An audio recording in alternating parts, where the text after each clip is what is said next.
Welcome to the 11th class of TypeScript mastery course by Coderoom. आज की class में हम लोग explicit type casting, rest parameters और फंक्शन ओवरलोडिंग पढ़ेंगे। और थोड़ा सा कॉन्सेप्ट हम लोग होमवर्क के जो उन्होंने सारे टॉपिक दिए थे उसको भी देख लेंगे, क्योंकि वो शायद नेक्स्ट क्लास में कवर करवाने उन्होंने। तो थोड़ा सा ओवरव्यू कर लेंगे, बाकी आप लोग का वो होमवर्क है, तो आप लोग अगर चाहें तो उसको इम्प्लीमेंट कर लें। तो लेट्स स्टार्ट। सबसे पहले एक फाइल बना देते हैं क्लास 11 के नाम से।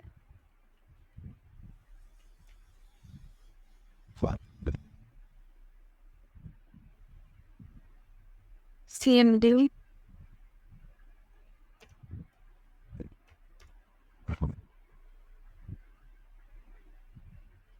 यहाँ पे आके एक TS फाइल बना लेंगे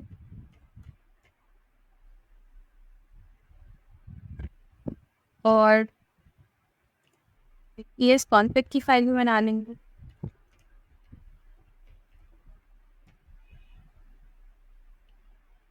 और वॉच वर्ड लगा दें।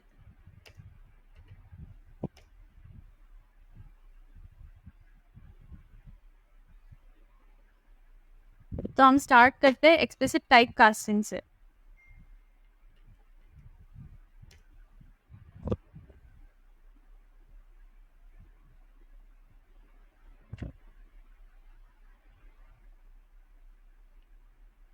तो एक्सप्लिसिट टाइप कास्टिंग जो है वो मैंने पिछली क्लास में बताया था कि वो कहाँ पे यूज़ होती है। जो हमारे पास वेरिएबल्स आ रहे थे अननोन और एनी के, मतलब हम अननोन और एनी के वेरिएबल्स को दूसरे वेरिएबल्स में स्टोर करवाना चाह रहे थे, लेकिन वो हो नहीं रहा था। एंड एनी का तो हो रहा था लेकिन अननोन का नहीं हो रहा था। तो उसके लिए हम क्या क्या करते हैं कि हम एक्सप्लिसिट टाइप कास्टिंग यूज़ करते हैं उसके में। कि अगर हमें जैसे अननोन, जैसे हमने एक वेरिएबल बनाया अननोन का, लेट नम1, और इसको मैं अननोन टाइप दे देती हूँ। और ये है मेरे पास 156, सही है। और नीचे आके मैं चाह रही हूँ कि ये एक नए वेरिएबल में स्टोर हो जाए, तो मैं उस नए वेरिएबल को नाम दे देती हूँ result1। और मैं चाह रही हूँ कि ये नंबर की फॉर्म में स्टोर, क्योंकि नंबर है ना, तो मैं इसको नंबर की फॉर्म में स्टोर करना चाह रही हूँ। लेकिन अगर मैं इसको डायरेक्टली स्टोर करूँगी तो इस तरह से ये एरर मुझे देगा, क्योंकि अननोन जो है वो किसी वेरिएबल में स्टोर नहीं हो सकता। और क्यों नहीं हो सकता है, मैंने पिछले लेक्चर में बताया। तो हम क्या करेंगे, इसके लिए हम इसको लिख देंगे, हम टाइपस्क्रिप्ट को बताएंगे कि इसको एज अ नंबर स्टोर करो। हमने यहाँ वाला नंबर लिख दिया, लेकिन टाइपस्क्रिप्ट ने बोला भैया आपको पता ही नहीं है कि इसकी टाइप है क्या, तो आप इसको नंबर कैसे बना सकते हो। तो हमने आप इसको स्पेशली बताया कि इसको एज नंबर रखना। इससे जो है हमारा एरर चला गया। ये एज का कीवर्ड यूज करके हमने जो है नंबर उसको टाइप असाइन कर दी। तो यहाँ पर जो है अननोन के लिए ये इस तरह से हम लोग कर सकते हैं। ये अननोन डेटा टाइप को हम एक नई टाइप असाइन करते हैं। हम एनी के लिए भी ऐसे कर सकते हैं, लेकिन एनी को इसकी इतनी खास ज़रूरत नहीं होती, क्योंकि उसमें एरर वैसे ही नहीं आ रहा होता। यहाँ अननोन में जो है इसकी ज़रूरत पड़ती है, तो हमने उस पर ये अप्लाई कर दिया। एनी पे भी अप्लाई हो सकता है। मैं num2 लेके उसको एनी बना देती हूँ, और इसको मैं स्ट्रिंग दे देती हूँ कोई भी। result2 में हम इसको स्टोर जमाएंगे।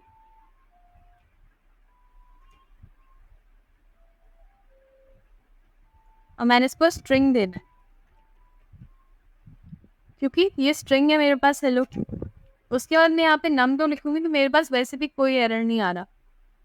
लेकिन अगर मैं स्पेसिफाई करना चाह रही हूँ अपनी आसानी के लिए, तो मैं यहाँ पे कर सकती हूँ कि मुझे एज अ स्ट्रिंग चाहिए, क्योंकि एनी में तो सारे की सारी डेटा टाइप्स आ जाती हैं। मैं इसको स्पेसिफाई करके बता रही हूँ कि मुझे एज अ स्ट्रिंग चाहिए, ताकि मैं फिर बाद में भी अगर इसको खोल के देखूँ, नीचे मेरा बहुत लंबा सा कोड हो, 100-200 लाइन्स का, और मैं ऊपर आऊँ देखूँ ये वेरिएबल किस टाइप का है, तो मुझे पता चल जाए। अगर मैं किसी पार्टनर के साथ काम कर रही हूँ, तो वो पार्टनर जो है वो समझ जाए कि ये जो डेटा टाइप है इसकी ये टाइप है, अगर ये एनी में स्टोर्ड है। सही है, इस तरह से होता है। और इसके अलावा एक तो ये तरीका है कि हम एज का कीवर्ड यूज़ करें, और दूसरा तरीका ये होता है कि हम उसमें एरोज यूज़ करें। एरोज इस तरह से होते हैं कि मैं रिजल्ट 3 की एग्जाम्पल देती हूँ और रखूँगी मैं अननोन टाइप वाले वेरिएबल को, इनको वो ज़्यादा अच्छे से समझ आएगा। तो मैं इसको नंबर ही करती हूँ। और एरोज किस तरह से लगते हैं, जो हमारे पास ग्रेटर देन और लेस देन वाले एरोज हैं वो हम लगाएंगे और इसके बीच में टाइप का नाम लिख देंगे। ये हम चाह रहे हैं कि ये टाइप हो और उसके आगे जो है हम अपना वेरिएबल लिख देंगे, इसकी ये टाइप हो, तो ये हमारे लिए चेंज हो जाएगा। इस तरह से भी होता है और इस तरह से भी होता है, दोनों तरीकों से कर सकते हैं, एक ही बात है। तो ये 2 तरीके होते हैं जिनसे हम लोग एक्सप्लिसिट टाइपकास्टिंग कर सकते हैं अपनी मर्जी से, किसी भी चीज़ की अननोन की। हम अननोन में जाके अननोन की किसी भी वेरिएबल को आराम से यूज़ कर सकते हैं अपने मतलब के हिसाब से, और इससे हमारी रीडेबिलिटी भी बढ़ती है, क्या पता चलता है हमने किस वेरिएबल को क्या टाइप दी हुई है।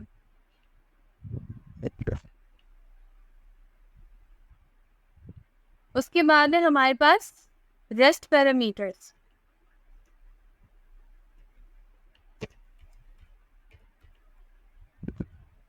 रेस्ट पैरामीटर्स क्या होते हैं?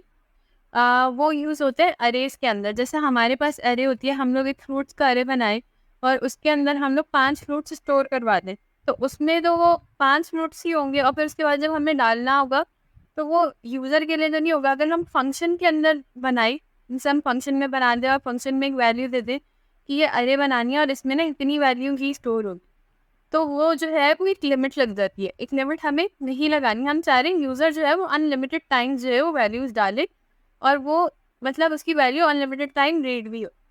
उसके लिए हम रेस्ट पैरामीटर यूज़ करते हैं। रेस्ट पैरामीटर किस तरह से उसका वो होता है, इसका सिंटेक्स बताती हूँ। फंक्शन लिखेंगे और फिर फंक्शन का नाम लिख देंगे। हम गेस्ट इनवाइट करने वाला फंक्शन लिख रहे हैं जो सर ने क्लास में करवाया, तो हम इनवाइट के नाम से फंक्शन बनाएंगे। और यहाँ पर इनवाइट करते जब हम किसी भी पार्टी में जाते हैं तो वहाँ पे एक होस्ट होता है और गेस्ट होते हैं, तो हम होस्ट भी ऐड करते हैं। तो मैं यहाँ पे होस्ट ऐड करूँगी और होस्ट की मेरे पास टाइप होगी स्ट्रिंग। उसके बाद हम रेस्ट पैरामीटर यूज़ कर लेंगे। इसमें हमारे पास गेस्ट आएंगे और गेस्ट की टाइप क्या होगी, स्ट्रिंग और अरे। सही है, इस तरह से हमारे पास ये पैरामीटर सेट हो गए। उसके बाद हम नीचे आएंगे और अपने फंक्शन में लिखेंगे कि हमने जो है वो किस तरह से उसको रिप्रेजेंट करवाना है। तो सर ने ये बताया था कि हम उसको पाइप से भी सेपरेट करवा सकते हैं, उसको स्पेसेस से भी और कॉमा से भी सेपरेट करवा सकते हैं। तो मैं चाह रही हूँ कि मैं उनको ना पाइप से सेपरेट करवाऊँ। एक नॉर्मल अरे तो आप लोग को पता है वो किस तरह से होती है, जैसे स्क्वायर ब्रैकेट्स होते हैं और उसके अंदर ए एलिमेंट होता है, बी होता है, सी होता है, इस तरह से हमारे पास एलिमेंट्स होते हैं। तो ये किस चीज़ से हमारे पास सेपरेट होके आ रहे हैं, कॉमा से सेपरेट होके आ रहे हैं। और वैसे हमारे पास जब अरे प्रिंट होती है तो वो किस तरह से होती है, एक के बाद एक लाइन में होती है। हम चाह रहे हैं हमारे पास जो अरे है वो इस तरह से प्रिंट हो कि वो पाइप से सेपरेटेड हो या कॉमा से सेपरेटेड हो। तो हम लोग क्या करेंगे कि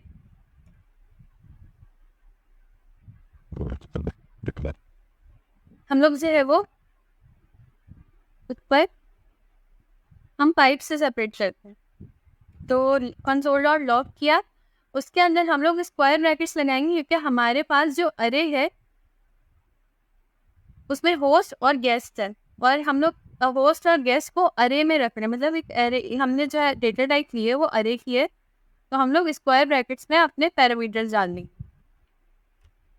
सबसे पहले होस्ट का पैरामीटर आएगा, कॉमा 3 डॉट जो है वो रेस्ट पैरामीटर के लगेंगे और उसके बाद हमारे पास आएगा गेस्ट का पैरामीटर। यहाँ पे हमारे पास पैरामीटर्स आ गए, लेकिन इसके बाद हमें क्या करना है, इसके बाद हमें डॉट जॉइन का फंक्शन लगाना है। जॉइन क्या करेगा, जो हमारे पास वैल्यूज होंगी उनको सेपरेट करेगा, उससे पाइप से सेपरेट करेगा, लेकिन उनको साथ लिखेगा, लाइन बाय लाइन नहीं लिखेगा, साथ लिखेगा। तो हमारे पास इस तरह से जॉइन लगा लेंगे और इसके अंदर हम स्पेस ऐड करेंगे पाइप के आसपास इस तरह से, ताकि हमारी वैल्यूज में स्पेस आए और वो गिच पिच ना। और बस यहीं तक। अब हम लोग क्या करते हैं कि रिटर्न करके चेक करते हैं। फिर एक और बात इसमें आप लोगों को बताऊंगी, वैल्यू प्रिंट करता है। हमें प्रिंट क्या करना है, हमें जो है वो होस्ट और गेस्ट के नाम लिखने हैं। मतलब हमें होस्ट का नाम लिखना है और फिर उसके बाद हमें गेस्ट के नाम लिखना है। तो यहाँ पर हम लोग लिखेंगे सबसे पहले फंक्शन का नाम। क्या हम ऐसा करते हैं, इसको एक वेरिएबल में स्टोर करवा दोगे। हम वेरिएबल में स्टोर करवाएंगे let guest list. Guest list is equal to invite, और उसके बाद हम अपने इस ब्रैकेट के अंदर जितने चाहे हम नाम लिख सकते हैं, लेकिन 2 नाम लिखना बहुत ज़रूरी है। एक तो होस्ट का नाम होगा और एक गेस्ट का नाम होगा। अगर ये नहीं करेंगे तो हमारे पास एरर आएगा और हमारी वैल्यूज प्रिंट नहीं होंगी। इसलिए हमें 2 से ज़्यादा लिखना है। 2 तो लिखना ही लिखना है, उससे ज़्यादा लिखे ना लिखे हमारा ऑप्शन है। तो यहाँ पे मैंने लिखा सबसे पहले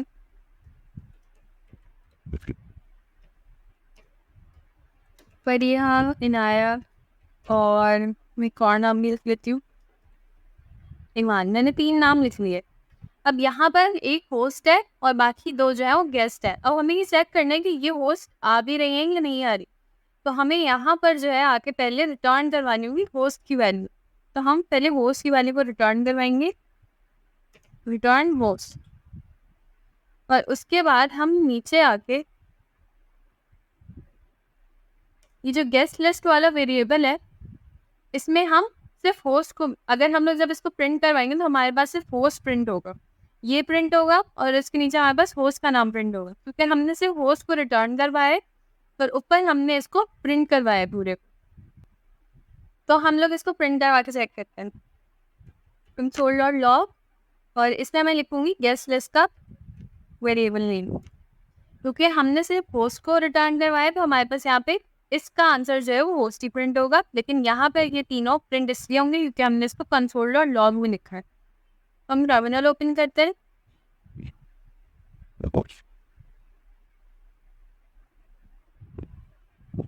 और यहाँ पे लिखते हैं हम node main dot JS.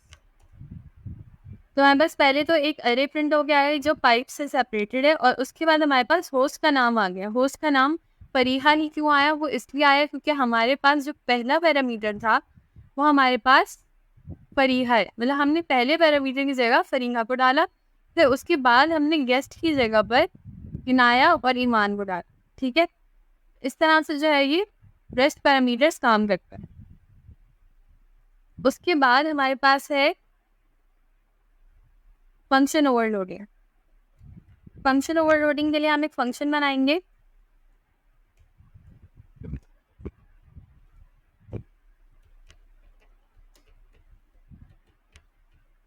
Function overloading काम क्या करता है, वो ये करता है कि हमारे पास जो एक सिंगल फंक्शन होता है उससे हम मल्टीपल काम करवाते हैं। मतलब हम चाहते हैं कि हमारे पास एक ही फंक्शन जो है वो मल्टीपल टास्क परफॉर्म कर रहा हो। मतलब फंक्शन एक ही हो, जैसे हम एडिशन का फंक्शन ही करवा रहे हैं, लेकिन हम चाह रहे हैं कि वो स्ट्रिंग को भी प्लस करे, वो नंबर को भी प्लस करे, वो बूलियन को भी प्लस करे, वो सारी की सारी हमारे डेटा टाइप्स को प्लस करे, और हम जितने भी कॉम्बिनेशन उसको दे वो हमें रिटर्न कर सके। तो हम लोग क्या करेंगे कि उसके लिए हम, अच्छा मेरे पास ये सजेशन इसलिए आती है कि मेरे पास कोड विस्परर डाउनलोड हुआ हुआ है। अगर आप लोग चाह रहे हैं तो आप लोग भी कर ले, तो मेरे लिए तो आसानी हो जाती है, मुझे टाइप नहीं करना पड़ता। बाकी मैं ये समझा देती हूँ।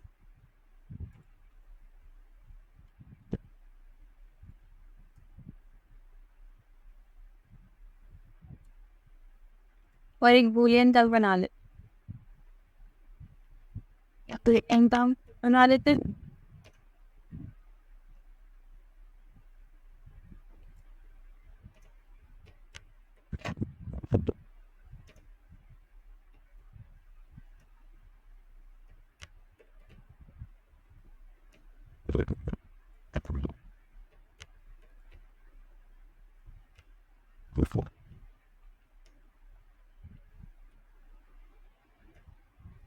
उसके बाद जो हमारा मेन फंक्शन होगा वो होगा एनी का।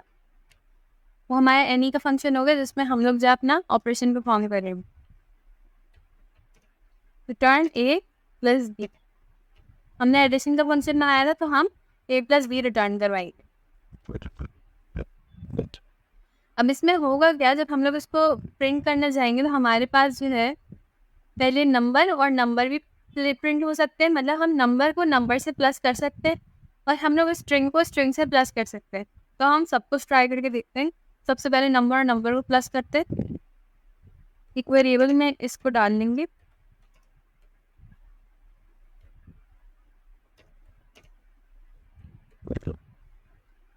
सबसे पहले हम नंबर और नंबर को प्लस करते हैं, तो हम क्या करेंगे 5 + 8।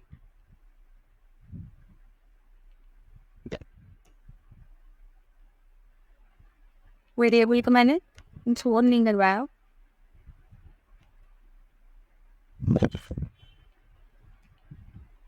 मेरे पास 13 आ गया। अब मैं चाह रही हूँ कि मैं नेक्स्ट वाला स्टेप करूँ।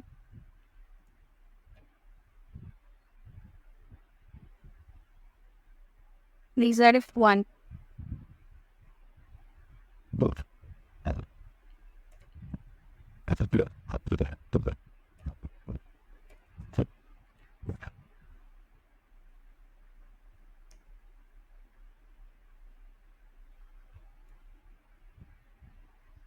अच्छा, अब मैं क्या करूँगी कि मैं स्ट्रिंग और स्ट्रिंग को प्लस करवाऊँगी। स्ट्रिंग क्या होगा कि हम लोग जो है वो कोई सा भी स्ट्रिंग लिख दे, मतलब इन्वर्टेड कॉमा के अंदर हम कोई भी वैल्यू डालते हैं वो स्ट्रिंग बन जाती है। तो हम बेशक नंबर डाल दें या कोई भी लेटर डाल दें, अगर हम नंबर डालेंगे तो वो क्या होगा कि हमारे पास ये प्लस होके नहीं आएगा, ये हमारे पास कॉन्कैटिनेट होके आएगा कि 6 और 4 हमारे पास 7 लिखा हुआ आ जाएगा, लेकिन हमारे पास 10 नहीं आएगा इसका आंसर। तो ये हमारे पास एक पॉसिबल कॉम्बिनेशन है जो हमने बनाया हुआ है यहाँ पर। हमारे पास 6 और 4 आया। जब हमारे पास कोई इंटीजर आता है, कोई नंबर आता है, तो हमारे पास इस तरह से येलो कलर में आता है, लेकिन जब हमारे पास स्ट्रिंग प्रिंट होता है तो वो ये वाइट कलर में प्रिंट होता है और ये दोनों कॉन्कैटिनेट होके आए, प्लस होके नहीं आए। तो एक पॉसिबिलिटी ये हो गई। अब हम ट्राई करेंगे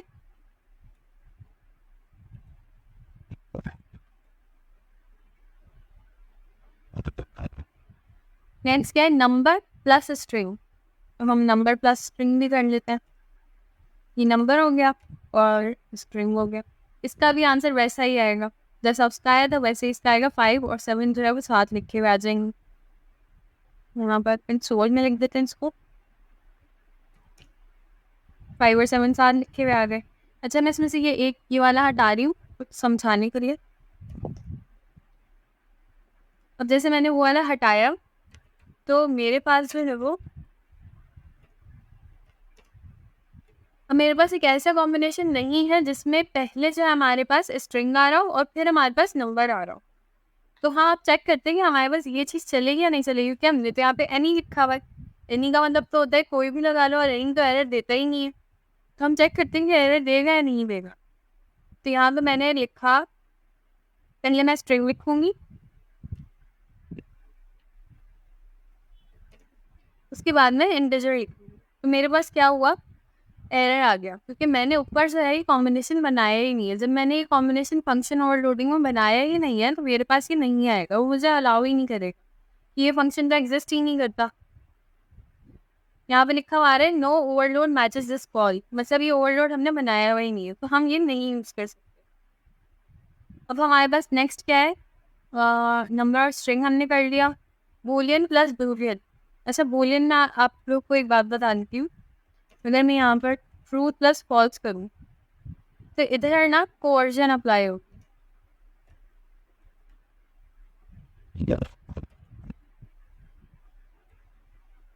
यहाँ पे कोवर्जन अप्लाई होगी। कोवर्जन क्या होगी कि यहाँ पे ट्रू प्लस ट्रू, वैसे हमारे दिमाग में क्या होगा कि ये होना चाहिए ट्रू ट्रू, ऐसे ही आ रहा होगा, लेकिन इसमें ये होगा कि कोवर्जन अप्लाई होगी बूलियन के ऊपर, और ट्रू जो है वो 1 हो जाएगा हमारे लिए, और फॉल्स जो है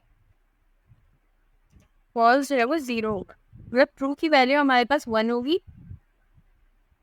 और फॉल्स की वैल्यू हमारे पास 0 होगी। तो ये इस तरह से होगा अगर हम इन दोनों को प्लस करेंगे। अगर हम ट्रू और फॉल्स को प्लस करेंगे तो हमारे पास क्या आना चाहिए, अभी चेक कर लेते हैं। हमारे पास आना चाहिए 1। हमने ट्रू और फॉल्स को प्रिंट करवाया, हमारे पास 1 आया, क्योंकि ट्रू प्लस फॉल्स 1 प्लस 0 1 आएगा। और अगर मैं ट्रू ट्रू को प्लस करवाऊँ तो मेरे पास 2 आना चाहिए, मेरे पास 2 आया। और अगर मैं फॉल्स फॉल्स को प्रिंट करवाऊँ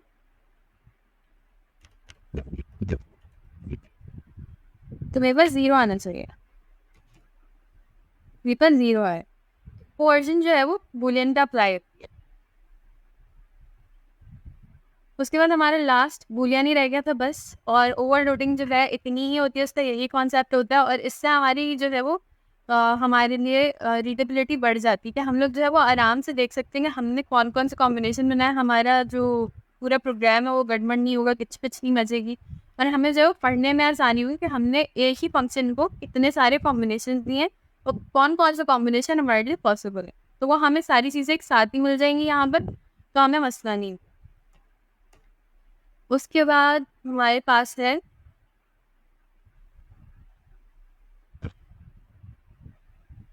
उसके बाद इंटरफेसेस का सर ने होमवर्क दिया था। तो इंटरफेसेस में ऐसे ही थोड़ा सा ओवरव्यू दे देती हूँ कि इंटरफेसेस जो हैं, जब हम ऑब्जेक्ट बनाते हैं तो ऑब्जेक्ट में हम लोग डायरेक्ट वैल्यूज़ डाल देते हैं।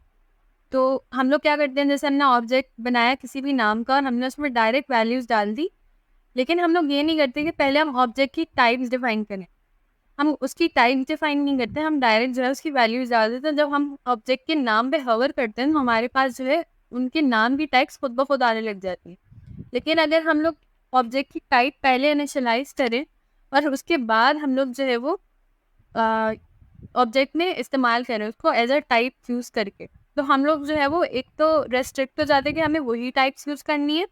और दूसरा ये होता है कि हमें पता होता है कि ऊपर हमारे पास जो टाइप्स हैं वो ऑलरेडी डिफाइंड है, मतलब हम लोग उसको चेंज नहीं कर सकते। हमने जो टाइप ऊपर दी हुई है हम वही नीचे यूज़ करेंगे, मतलब जो बैकएंड पे डेवलपर ने डाली वही यूज़र कर सकते हैं, यूज़र अपनी मर्जी से नहीं डाल सकते। जैसे हमारे पास कोई फॉर्म आता है, हमें उसमें एज डालनी है, एज हमेशा न्यूमेरिकल फॉर्म में डलती है, कभी भी वो उसमें वर्ड फॉर्मेट में नहीं डलेगी। तो हम लोग जो है वो एज उसमें वर्ड फॉर्म में डाल ही नहीं सकते, हमारे पास डायरेक्ट कीपैड ही नंबर्स वाला आता है, तो हम नंबर्स ही डालते हैं।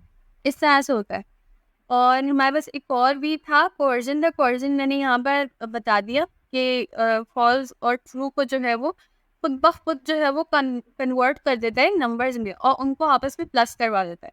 तो यहाँ पर ये कोवर्जन हो जाती है। बाकी स्ट्रक्चरल टाइपिंग जो है वो नेक्स्ट क्लास में हम लोग डिटेल से पढ़ेंगे। और बाकी इंटरफेस का कोवर्जन, इंटरफेसेस भी डिटेल से पढ़ेंगे। कोवर्जन का सिर्फ इतना ही कॉन्सेप्ट था। तो इस क्लास के लिए इतना ही। बाकी आप लोग प्रैक्टिस ज़रूर करिएगा इन सारे टॉपिक्स की। और अगर कोई क्वेश्चन हो, कोई क्वेरी हो या मैं बहुत जल्दी जल्दी में निकल गई हूँ तो आप लोग मुझे ज़रूर बताइएगा। और कुछ समझ ना आया हो तो भी कमेंट में नीचे बता दीजिएगा। अल्लाह हाफ़िज़।